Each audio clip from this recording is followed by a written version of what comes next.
Okay, let's dive deep into a really thought-provoking piece today. We've got an article here titled "The Only Difference Between Men and Women is Genitalia" by Pipala Dhungana. Right. And our mission, really, in this deep dive is to take this source material, unpack its core arguments, pull out the most important nuggets for you, the listener, and really understand what the author's getting at when it comes to gender differences, how society sees them, the history, and, well, the path they see towards equality. Exactly. It's about going straight to the text, seeing what key insights the author's offering on these pretty complex ideas. Yeah. And what stands out immediately is that central claim. It's quite powerful right up front. Right, that the only fundamental difference they argue between men and women is genitalia. That's a very direct challenge to how we normally think about it, isn't it? It is, and the author clarifies pretty quickly, this isn't meant to say that physical difference should create any boundary for power or access or anything like that. Their perspective is that this distinction, it's natural, intended for what they call the continuity of creation, basically keeping humanity going. Oh, right. They use this metaphor, describing men and women as the two wheels of the same chariot. The two wheels. So you need both working together for the chariot to actually move. That makes sense.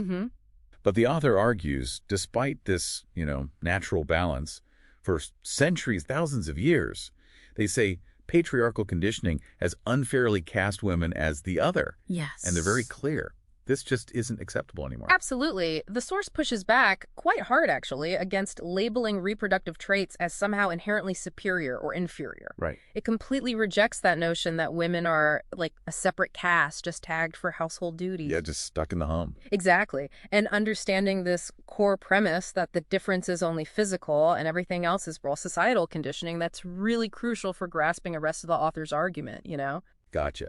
So, okay, if the inherent difference is minimal and the roles are meant to be equal, what about aspirations? Women's goals. The author talks about this pretty powerfully. They do. Saying women want to see the world, not just the home, but cities, villages, hills, nations, oceans, even farther.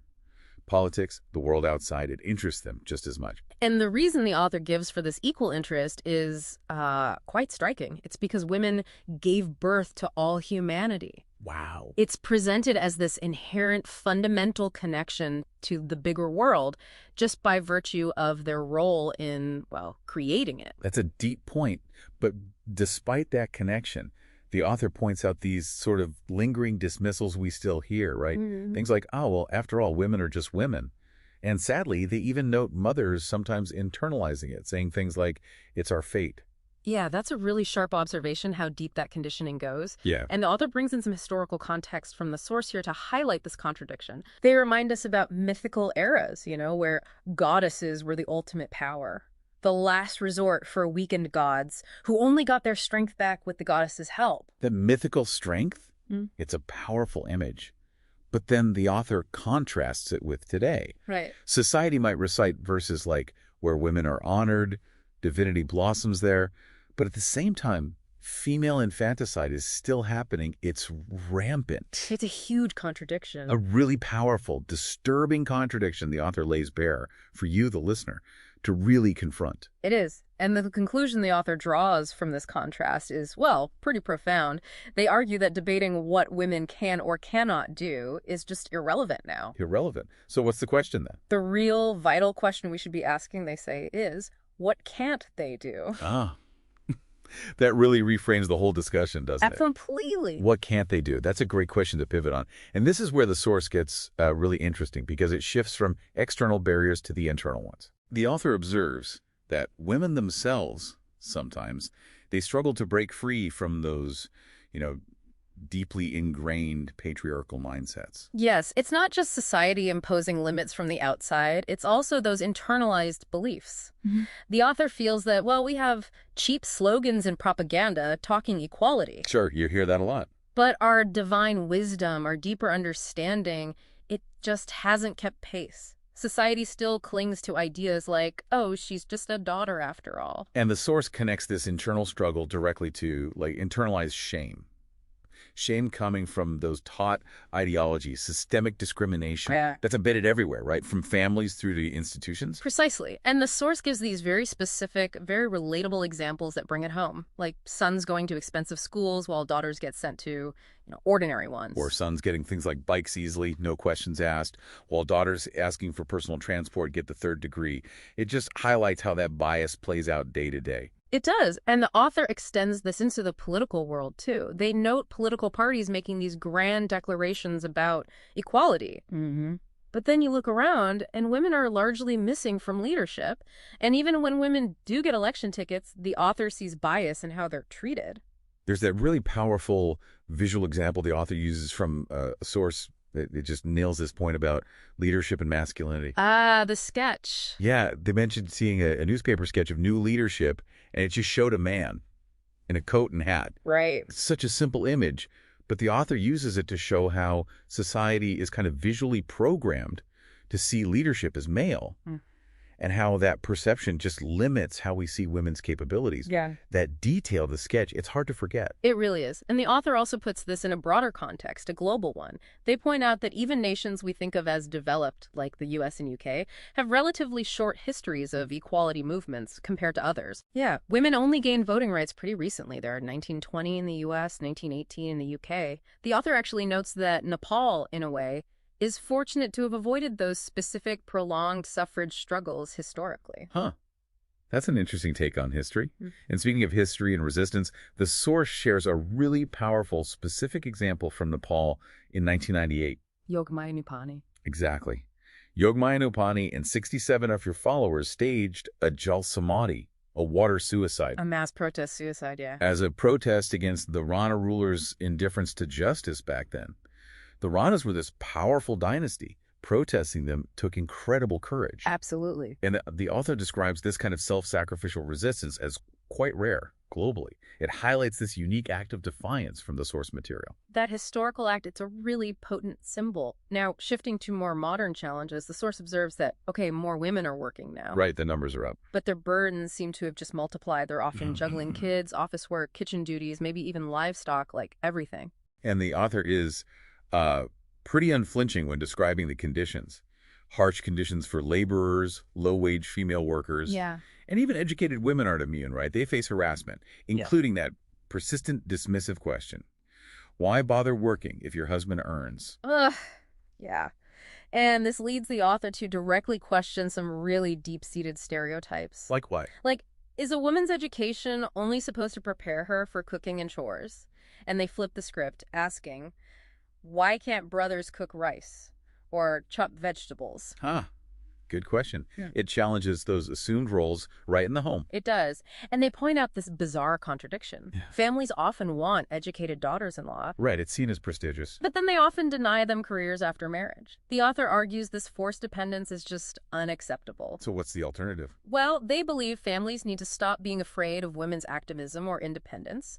They suggest employment can actually help ease household burdens, bring in resources, not just add to the workload. Interesting. Okay, so the source also gets into the legal side of things in Nepal, right? It does, yeah. It mentions multiple constitutions over the decades referencing the years in the Nepali calendar, like 2004 BS, 2007, 2015, and so on, right up to 2063 BS, all apparently outlying discrimination. Okay. And the most recent one mentioned, from 2015 or 2072 BS, specifically vows to end discrimination based on caste, gender, class, disability, the whole spectrum. So the laws are there, on paper at least. But here's the critical gap the source highlights. But exactly. There's this huge chasm between the law and what actually happens. Practice. Implementation is lagging significantly behind. Right. Not just having the law, but making it real. And this is so central to the author's argument. Equality isn't just about passing laws. It needs a fundamental shift, a mindset shift. Everywhere. Within families, within society, and, at the national level. The author insists women themselves have to be at the forefront of these struggles, setting example. And what about people who dismiss it? They see mocking discussions about equality as a clear sign of regressive consciousness. It shows you haven't really grasped the issue. The source also tackles that tricky issue of reservations or quotas. Yes, the reservation debate. The author acknowledges some people ask, why reservations? For women or specific castes. Yeah, and the author's perspective on this is quite nuanced. They concede that maybe in a perfectly fair system, reservations could be seen as discriminatory. Okay. However, they argue that in Nepal's specific context, with extreme poverty driving disparities and documented electoral bias making it hard for women to get elected, quotas become a necessity. So it's a practical tool for the current situation. That's how the source frames it. Not as charity, but as a crucial tool for achieving political representation that just wouldn't happen otherwise right now. It's about redressing that historical imbalance, according to the source. Got it. Okay, bring it back to the individual level. The source really emphasizes self-reliance, doesn't it? It does, big time. The author questions how many women truly have that courage to fight for their own dignity, their freedom, to reject those limiting labels society puts on them, like just being pretty obedient patient. Yeah. And they elaborate on this with some powerful cultural examples from the context. The author feels that real equality remains a dream until women reject dependence on male family members, fathers, brothers, husbands. Dependence for what specifically? Even for things that might seem symbolic, like sindoor, that red powder married women wear, or traditional ornaments.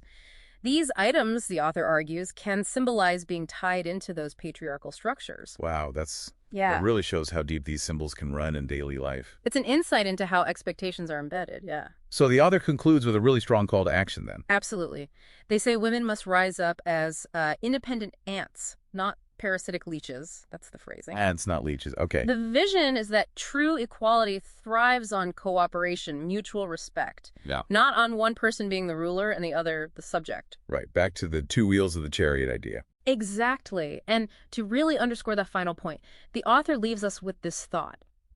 To become genuinely impactful, to be those Yogmaya-like icons they referenced earlier. The Protesters, women must crave heights, aim for significant achievement, real influence, not just settle for superficial praise or just being accepted. Crave heights. That's powerful. So yeah, what we've really pulled from this deep dive into the source is the author's central idea, core difference, physical only. Everything else, patriarchal conditioning, artificial barriers, unfair perceptions. Right. We saw how the author highlights historical contradictions, the ongoing discrimination, external and internal. Those really memorable examples like the school choices, that newspaper sketch. Yeah, those stick with you. They point out that crucial gap between law and practice and argue so strongly for a fundamental mindset shift and for self-reliance. The source presents a really powerful case that genuine equality needs profound societal change, way beyond just laws on paper. It definitely gives you, the listener, a lot to think about. Challenges you to look beyond the surface. Consider those deeper systemic issues, the internalized beliefs the author explores. Absolutely. And building on the author's points, think about that core question they pose. What can't they do? And connect that straight back to that newspaper sketch example from the source, New Leadership, shown as just a man in a coat and hat. Right. The author is really pushing us to see that breaking down that specific perception, the idea that leadership itself is inherently masculine, is absolutely essential if women are to reach those heights the author calls for. It leaves you with a clear challenge straight from the source material.